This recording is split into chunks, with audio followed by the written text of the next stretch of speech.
പ്രതീക്ഷകളുണ്ട്. പ്രത്യേകിച്ച് തിരുവനന്തപുരം നമ്മൾ തുടങ്ങിയത് തിരുവനന്തപുരത്ത് നിന്നാണ്. അവിടെ ഇടതുപക്ഷത്തിന്റെ പ്രതീക്ഷ അതെന്ത് എന്നത് റഹീം ഇപ്പോൾ മാധ്യമങ്ങളെ കണ്ടിരുന്നു.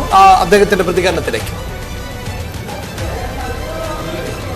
ലോക്സഭാ തെരഞ്ഞെടുപ്പിന്റെ വോട്ടെണ്ണൽ തുടങ്ങാൻ ഇനി മണിക്കൂറുകൾ മാത്രം ബാക്കിയാണ്. എന്താണ് ഈ അവസാന മണിക്കൂറിൽ ഇടതുപക്ഷത്തിന്റെ പ്രതീക്ഷ? വലിയ ഭൂരിപക്ഷത്തിൽ കേരളത്തിൽ ഇടതുപക്ഷ ജനാധിപത്യ മുന്നണി നല്ല സീറ്റ് മേൽക്കൈയോടുകൂടി ഞങ്ങൾ കയറി വരും. ആറ്റിങ്ങൽ പാർലമെന്റ് മണ്ഡലത്തിന്റെ കൌണ്ടിംഗ് സെന്ററിന് മുമ്പിലാണ് നമ്മൾ നിൽക്കുന്നത്. ആറ്റിങ്ങൽ പാർലമെന്റ് മണ്ഡലത്തിൽ ഇടതുപക്ഷ ജനാധിപത്യ മുന്നണി സ്ഥാനാർത്ഥി വി ജോയി വൻപിച്ച ഭൂരിപക്ഷത്തിൽ ഉയരും. എക്സിറ്റ് പോളൊക്കെ നേരെ തിരിച്ചാണ്. എക്സിറ്റ് പോൾ 2021 പല എക്സിറ്റ് പോളുകൾ ഉണ്ടായിരുന്നല്ലോ. 2021 ഒരു പ്രധാനപ്പെട്ട ചാനൽ ഇപ്പോൾ ജോയിയെ തോൽപ്പിച്ച ചാനൽ അന്ന് വലിയ വ്യത്യാസത്തിൽ തോൽപ്പിച്ചതാണ്. കേരളത്തിൽ എങ്ങനെയാണ് മൊത്തത്തില് അതാണ് പറഞ്ഞത്. കേരളത്തിൽ ഇടതുപക്ഷ ജനാധിപത്യ മുന്നണിക്ക് നല്ല മേൽക്കൈ ഉണ്ടാകും, നല്ല മുന്നേറ്റം ഉണ്ടാക്കാൻ കഴിയുമെന്ന് തന്നെയാണ് ഞങ്ങൾ പ്രതീക്ഷിക്കുന്നത്.